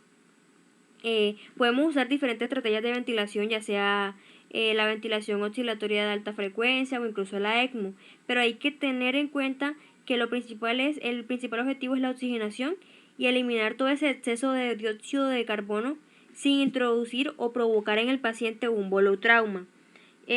Por otro lado, también vamos a encontrar para la intervención quirúrgica temprana, antes se consideraba que ese era el factor importante para mejorar la supervivencia de nuestro paciente, pero eso se cambió por una conducta quirúrgica un poco más tardía, y aquí ahora en todos los esquemas o protocolos de manejo el tratamiento consiste en que hay que estabilizar preoperatoriamente al paciente con un control de hipertensión pulmonar y algunas técnicas de ventilación mecánicas convencionales. Por otro lado, hay 3 criterios para que se puedan usar o que están indicados los inotrópicos, como la dobutamina, dopamina y adrenalina, como lo son la hipertensión pulmonar con un cortocircuito que va de derecha a izquierda, la disfunción del ventrículo izquierdo y una hipotensión sistémica. Esto lo que va a hacer es que estos inotrópicos van a aumentar el gasto cardíaco del ventrículo izquierdo y van a elevar la presión sistémica, y que va a estar mucho más arriba de que la presión pulmonar. Eso va entonces a provocar una reducción del cortocircuito ductal de derecha a izquierda. Por otro lado, como ya lo mencioné, se puede usar la hipercapnia permisiva para reducir el barotrauma con presiones menores de 20 milímetros de mercurio de agua. Como ya también lo mencioné, no se puede utilizar ventilación a presión positiva prolongada con una mascarilla o ventilación con mascarilla, porque esto lo que va a hacer es que va a insuflar los intestinos en el tórax, y el uso de algunos vasodilatadores como el óxido nítrico van a disminuir en gran medida la presión pulmonar y mejorar la hematosis y el intercambio gaseoso, pero hay cierto porcentaje de pacientes que los cuales esto no les funciona.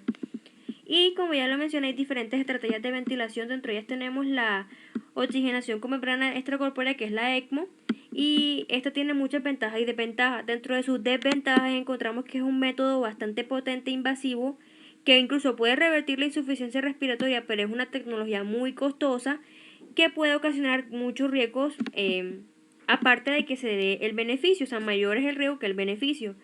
Se considera que no todos los recién nacidos o lactantes con hernias diafragmáticas congénitas pueden ser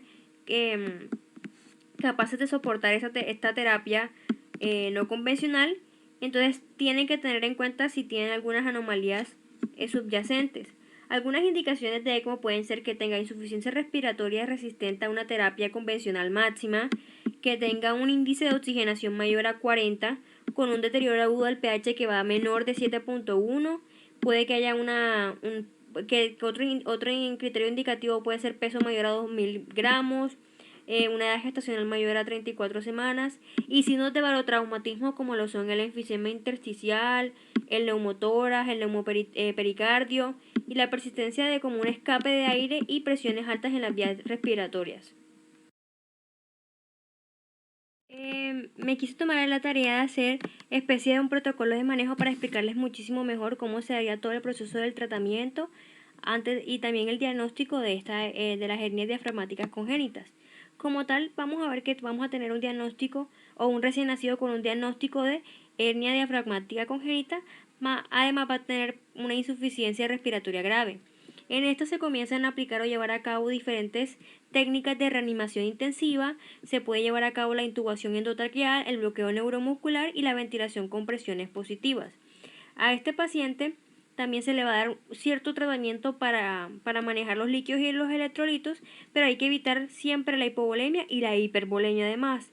Se le puede insertar o poner al paciente una sonda nasogástrica para iniciar la aspiración para descomprimir el estómago y así disminuir la distensión abdominal.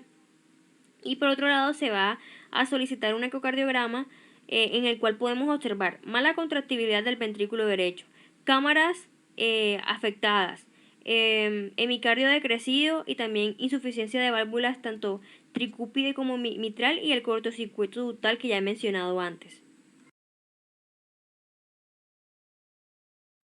Ya cuando vayamos a decidir o estemos ya claros que vamos a realizar una intervención quirúrgica en este paciente, se va a acceder al diafragma a través de una laparotomía y se procede a cerrar el defecto. Los órganos intraabdominales que van a estar herniados al tórax se colocan otra vez donde estaban o en su sitio normal, y el saco herniario que va a estar presente hasta en un 20 hasta un 30% de los casos, este se va a disecar o resecar para evitar la formación de cavidades en el tórax. Y luego van a disecar los bordes, generalmente se suturan estos por separado con materiales no absorbibles. En la mitad de los casos el cierre primario no es posible porque el tamaño del defecto es bastante grande. Entonces, en esas circunstancias o en esos casos en los que el tamaño del defecto es bastante grande, se debe utilizar como especie de un material protésico también llamado malla, en los cuales se usa más que todo mallas de polipropileno o de polipropileno con ácido poliglicólico, que son las más utilizadas. Dentro de la cirugía vamos a ver que esta se debe realizar antes de las 6 horas de vida, pero en pacientes estables hemodinámicamente hablando. Si el paciente está inestable, primero hay que estabilizarlo y proceder a cerrar, hacer el cierre hacia las 24 o 72 horas. Algunas técnicas quirúrgicas pueden incluir la reducción del contenido visceral, observar el pulmón, una que nos garantice identificar los bordes del diafragma y que permita cerrar correctamente dependiendo del tamaño de este defecto, ya que como mencioné anteriormente se pueden usar mallas. Por otro lado, la mayoría de los defectos diafragmáticos que tienen estos pacientes va a requerir una vía transabdominal. Por eso es que se penetra, como lo ven en la imagen, por la parte del borde costal. Esa vía abdominal, esa vía transabdominal, vamos a penetrar al abdomen a través de una incisión que va a vivir debajo del reborde costal, en el cual esa incisión por ahí va a permitir reducir con mucha más facilidad esas vísceras. Va a tener una ventaja, y es que se va a observar de manera excelente todo el defecto diafragmático y podemos reducir cavidad torácica, intestino, hígado, vaso, entre otras estructuras. Como ya lo mencioné, el 20% de estos sacos hernianos que se presentan van a ser verdaderos y obviamente hay que extirparlos. También se definen con presión los diferentes bordes o límites y la extensión del defecto diafragmático para obviamente reparar como tal el diafragma en toda su longitud.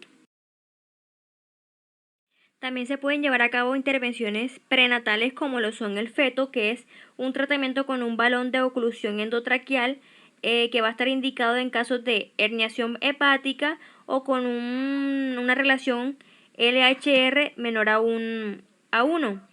En las semanas 26 y 29 y en la ausencia de alteraciones ya sea cromosómicas como la de Down y la de Turner y las anomalías asociadas ya sea cardíacas, geniturinarias o del sistema nervioso central. Este feto o esta técnica va a ser una terapia mínimamente invasiva donde se infla un balón endotraqueal durante la tercera a sexta semana, desde la tercera hasta la más o menos 32 semanas de gestación. Aquí vamos a observar más que todo que la técnica va a consistir en que el balón se coloca por medio de un fetoscopio, se procede a una como especie de intubación fetal y al acceso a la tráquea en un momento variable que puede oscilar desde 27 hasta la semana 32 más o menos. Luego se va a realizar este proceso, hay que mencionar que este proceso se va a realizar bajo anestesia general o local en la madre, obviamente, y con anestesia o inmovilización fetal. Más o menos dura entre 20 hasta 30 minutos esta intervención y la duración del procedimiento está directamente relacionada con muchos riesgos que puede tener la madre, tanto de preeclampsia, entre otros. Esto lo que va a hacer es que va a revertir la hipoplasia pulmonar, porque la retención aunque parezca raro, la retención de líquidos o de fluidos en el pulmón hace que se acelere la maduración de este y disminuye entonces el riesgo de hipertensión pulmonar mucho más adelante. Además, durante la oclusión traqueal se recomienda que el paciente permanezca cerca, o sea, como que la guía se encuentre cerca del centro de referencia de la intervención, es decir, entre las 2 a 4 semanas más tarde y en función a cómo haya ido respondiendo en cuanto a los hallazgos ecográficos, podemos obviamente retirar o no ese balón endotraqueal. Lo ideal es que se haga con una punción ecoguiada y con el fetoscopio, pero muchas veces esto no es posible. Lo ideal es que se retire a la semana 34 o incluso 24 horas antes del parto. Además, en la imagen que vemos aquí, que es la letra A, podemos observar que ahí se está colocando el balón traqueal y esa es la técnica, que esa es la técnica por la cual se usa la endoscopia del balón, o sea, es una técnica por imagen en la cual se puede introducir el balón. Y en la letra B, aquí vamos a ver una imagen que es una imagen ecográfica ya del balón que va a estar inflado en la tráquea, está representada por la estrellita, y su posición está bajo de las cuerdas vocales, que esa es la flecha que estoy mostrando ahí, que es la flecha blanca. Muchos de los niños que son tratados por hernias diafragmáticas congénitas van a presentar más adelante o posteriormente problemas pulmonares, nutricionales y el desarrollo neurológico, por lo que se debe hacerle un seguimiento bastante estricto a estos niños. Algunos signos de mal pronóstico van a ser la herniación hepática, la hipoplasia pulmonar, el ratio del pulmón y la cabeza menor a 1.4, la presencia de polihidráneos en un 80%, la herniación del estómago y las hernias diafragmáticas congénitas bilaterales y las anomalías cardíacas. En estos podemos encontrar problemas pulmonares como lo son problemas o enfermedades pulmonares crónicas con patrones obstructivos y restrictivos. Vamos a encontrar reflujo gastroesofágico, la reherniación, el retardo del crecimiento, problemas en el neurodesarrollo y la presencia de un 7 a un 10% de volúmenes intestinales, así como también alteraciones del hiato exofágico. Muy buenas compañeros, en esta ocasión mm, les vengo a hablar acerca de la hernia hiatal. Yo soy Farid Díaz y como primera medida vamos a traer a recordar las partes del estómago, porque esta dependiendo a la parte que sea implicada, así vamos a darle una clasificación taxonómica a la hernia hiatal. Bueno, dentro de la división del estómago, vamos a ver que en su parte superior vamos a tener el cardias y el fundus, en su parte central el cuerpo y en su porción final o inferior tenemos el píloro y el antro. También tenemos que en esta patología se va a encontrar implicado el orificio hiatal, que este es un orificio que va a permitir el paso del esófago desde la región torácica a la región abdominal a través del diafragma, para así permitir la conexión al estómago precisamente en el cardias. Bueno, tenemos que con el advenimiento de la radiología clínica, se hizo evidente que la hernia diafragmática era una anomalía relativamente frecuente y no siempre se relacionaba con los síntomas. Se ha identificado en este caso 3 tipos de hernia hiatal, donde la hernia deslizante o tipo 1 se caracteriza por la dislocación cefálica del cardias en el mediastino posterior.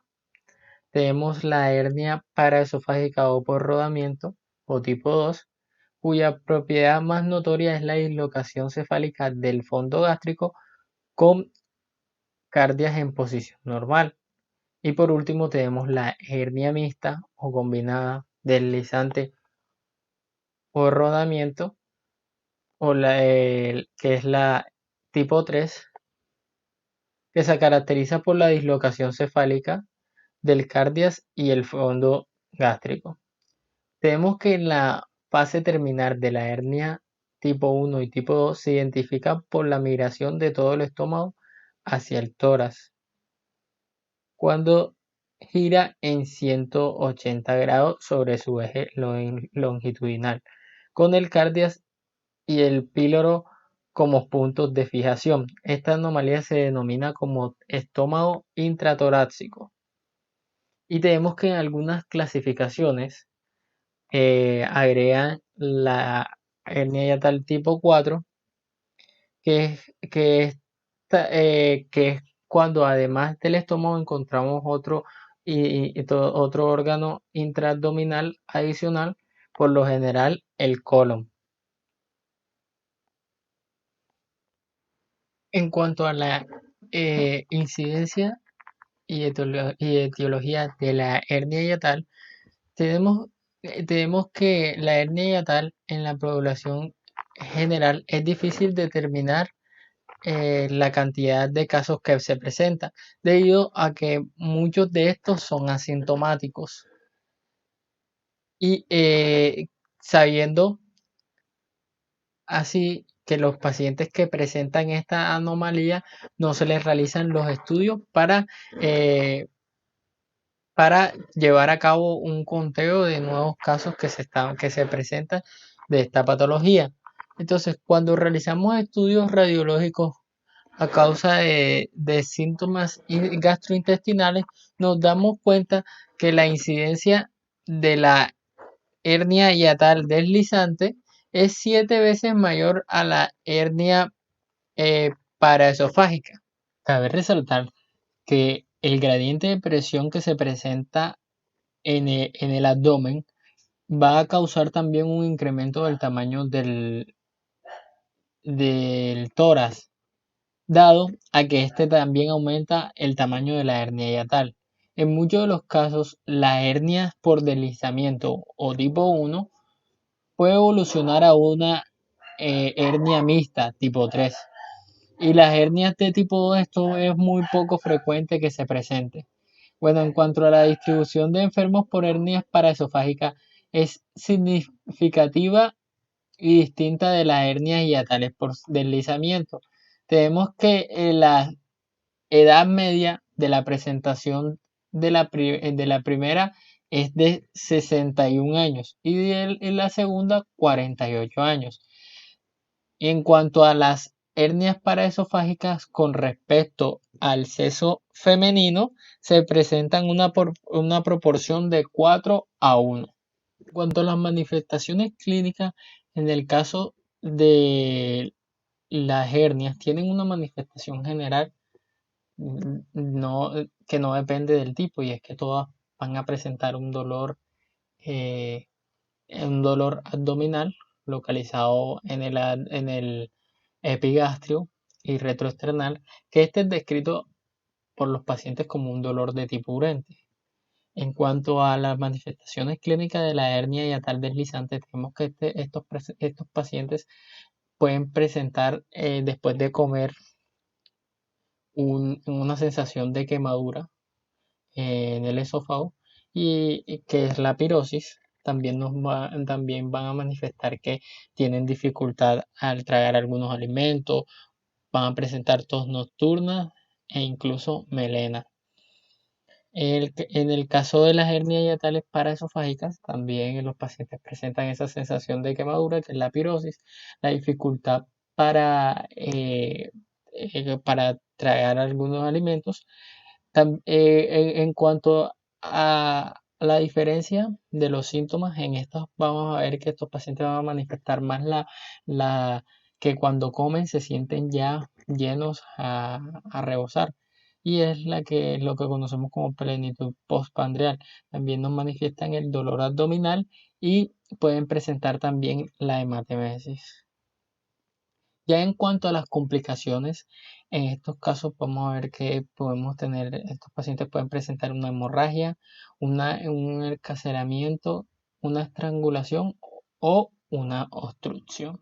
Bueno, para el diagnóstico de la hernia hiatal, tenemos que lo podemos establecer mediante una radiografía de tórax en la que el paciente está en posición erecta, y si se observa niveles hidroaéreos por detrás de la silueta cardíaca, esto casi siempre es sugerente a una hernia paraesofágica o a la presencia de un estómago intratorácico.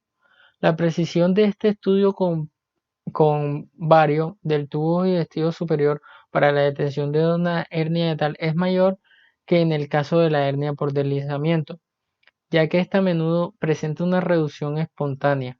La hernia hiatal paraesofágica es una anomalía permanente en la que el estómago se encuentra dentro de la cavidad torácica, de modo que casi todos los casos se pueden diagnosticar mediante trago de bario.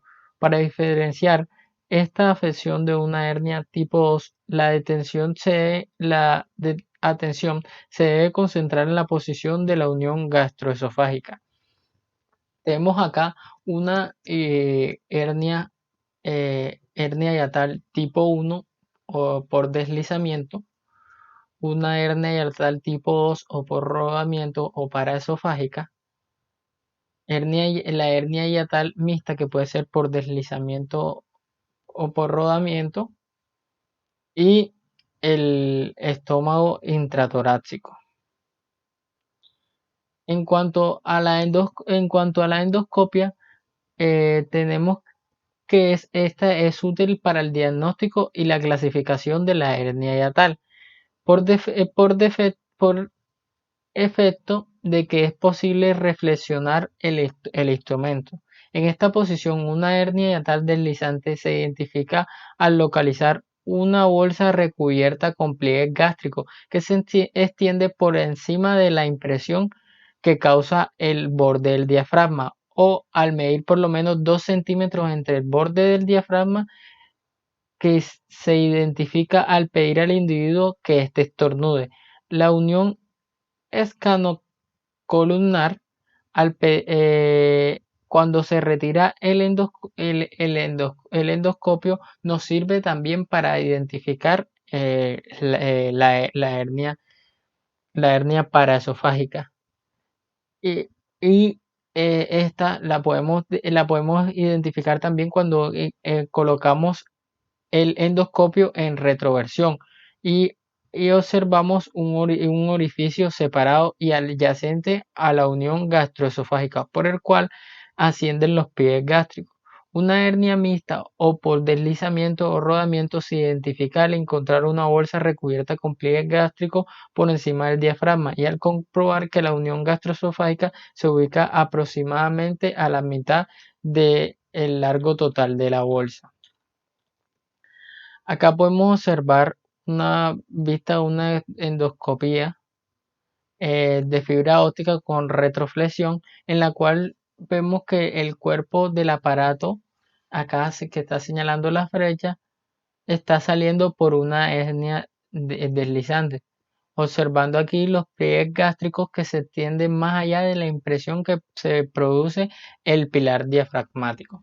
Bueno, el tratamiento en primera medida de la hernia hiatal casi siempre o la mayor cantidad de veces es quirúrgico. Y los aspectos discutibles son los siguientes, y es la indicación para la reparación, el procedimiento quirúrgico, la función de la fondoaplicatura y la presencia de un tratamiento del esófago corto. Bueno, en cuanto a las indicaciones y técnica quirúrgica, tenemos que de manera habitual la presencia de una hernia paraesofágica se considera una indicación para la reparación quirúrgica. Esta recomendación se basa en gran medida en dos observaciones clínicas. Primero, algunos estudios retrospectivos han planteado una incidencia importante en cuanto a las complicaciones catastróficas que ponen en riesgo la vida. Dentro de esto tenemos el sangrado, el infarto, las perforaciones, de las perforaciones que se presentan en estos pacientes. Segundo, la reparación de urgencia se relaciona con una mortalidad elevada. Y en el estudio clásico de Snicker y Belsey, 6 de 21 sujetos con hernia paraesofágica que estaban en tratamiento conservador por síntomas mínimos murieron por complicaciones, con estrangulamiento, perforación, hemorragia intensa o dilatación aguda del estómago intratorácico. Estos enfermos terribles aparecieron en su mayoría sin ninguna señal de aviso, y otros estudios informan datos similares. Estudios más recientes han sugerido que las complicaciones de esta índole pueden ser en cierto modo menos frecuentes. Siguieron a 23 pacientes en un promedio de 78 meses y solo 4 de estos pacientes presentaron agravamiento progresivo. Solo se presentó una muerte debido a una broncoaspiración secundaria durante un estudio con varios para investigar la causa de la progresión sintomática, aun cuando la reparación de urgencia requiere una estancia hospitalaria de 48 días en promedio, en comparación con una estancia de 9 días en los individuos que se someten a reparación electiva.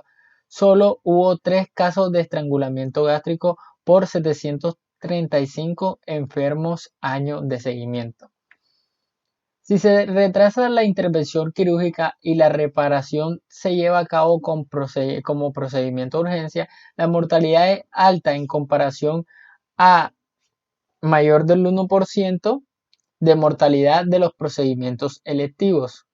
Con base a esto suele recomendarse a los sujetos con hernia paraesofágica que se sometan a una reparación electiva, dado que su mortalidad es menor, perdón, lo dije ahí, anteriormente como mayor del 1% y es menor del 1%, a estos pacientes que no presentan síntomas, se le puede llevar a cabo esta remodelación electiva. La vía de acceso recomendada para la hernia hiatal paraesofágica puede ser transabdominal, ya sea por medio de una laparoscopia o abierta,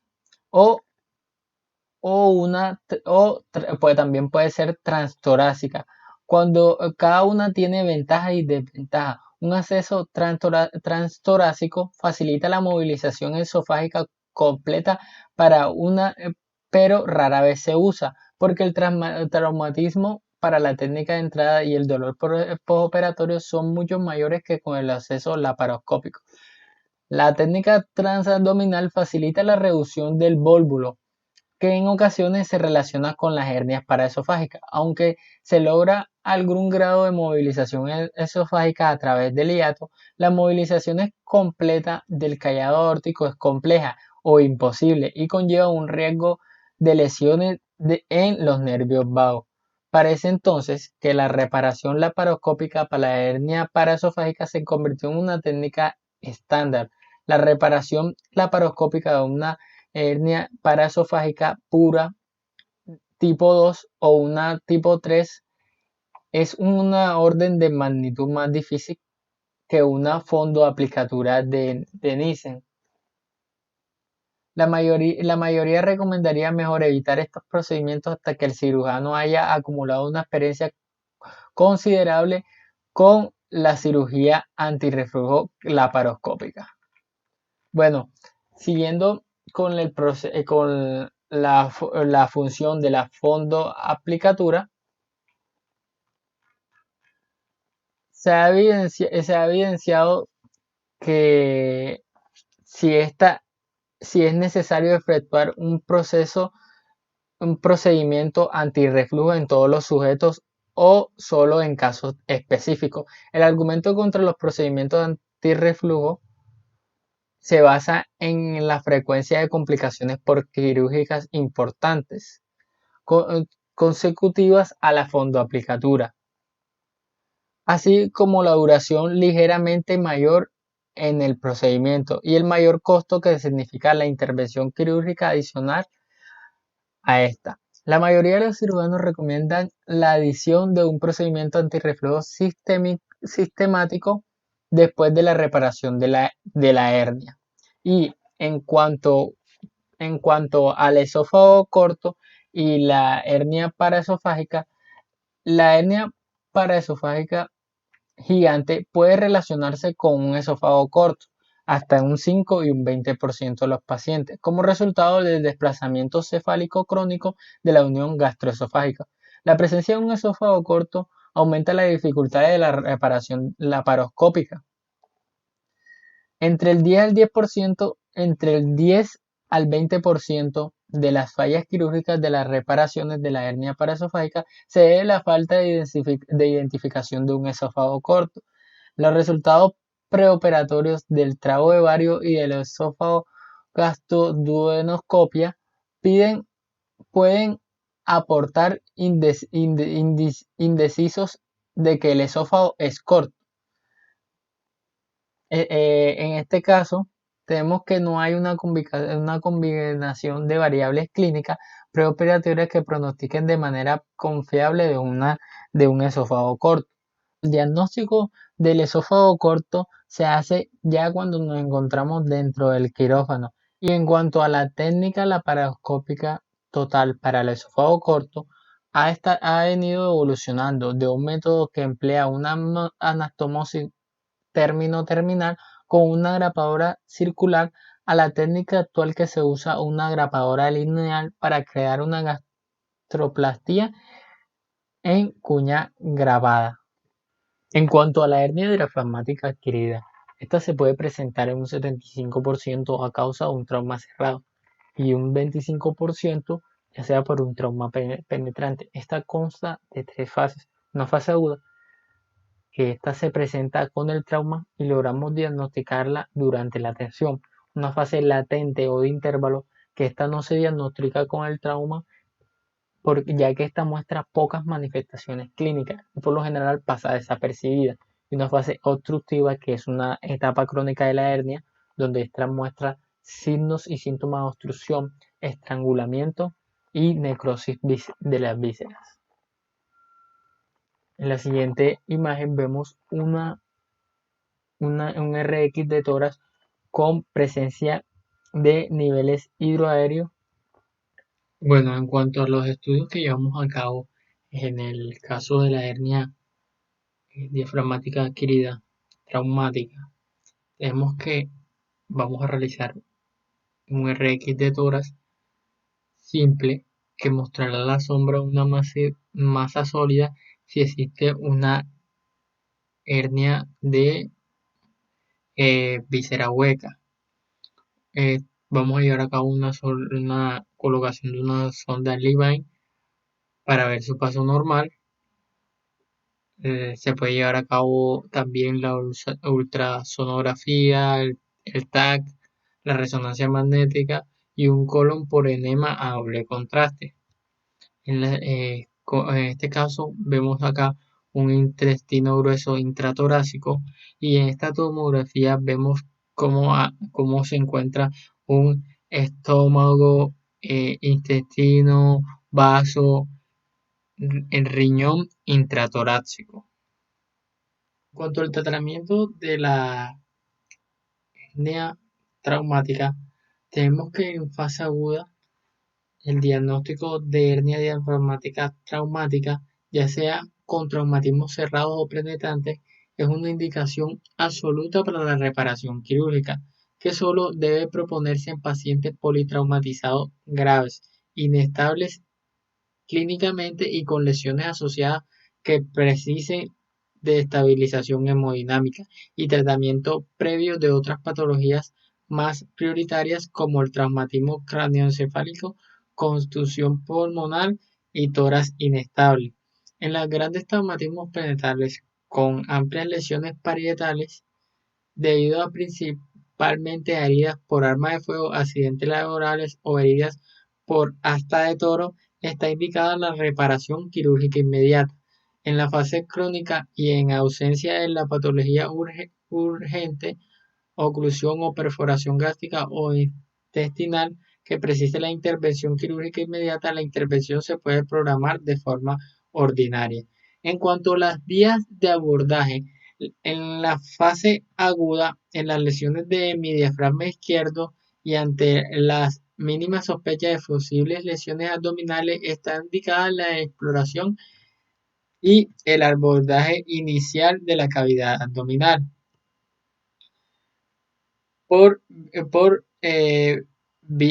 videolaparoscopia para evaluación de lesiones y su posible corrección por esta vía o bien directamente por la parotomía, que permite la fácil reducción de las vísceras abdominales desplazadas a la cavidad torácica, a la cavidad abdominal o a la cavidad abdominal. El tratamiento de posibles lesiones abdominales acompañantes y la reparación de la ruptura diafragmática. En la fase, el abordaje por videotoracoscopia o toracotomía está principalmente indicado en las lesiones de mi diafragma derecho y en ausencia de lesiones abdominales. El abordaje torácico permite una fácil reparación del diafragma derecho, principalmente en las lesiones posteriores que resultan más dificultoso por vía abdominal, debido a la presencia del hígado. Cuando existen lesiones en ambas cavidades que precisen de reparación quirúrgica en ambos compartimientos, es preferible el abordaje independiente de ambos territorios, debiendo evitarse el abordaje por toracofrenolaparotomía. También hay que tener en cuenta que la incisión que produce innumerables complicaciones por postquirúrgica e importantes alteraciones funcionales, principalmente cardiorrespiratorias. Y en la fase crónica está ampliamente aceptado que el abordaje de lesión debe ser la toracotomía, que permite con mayor comodidad la liberación de las adherencias y los sacos herniarios, la reducción de las vísceras abdominales a su cavidad, la recesión del saco hernario y la reparación del diafragma, que en muchas ocasiones precisará la utilización de prótesis para reformar los diafragmas atrofiados o cubrir los defectos diafragmáticos. Bueno, muchas gracias compañeros por su atención.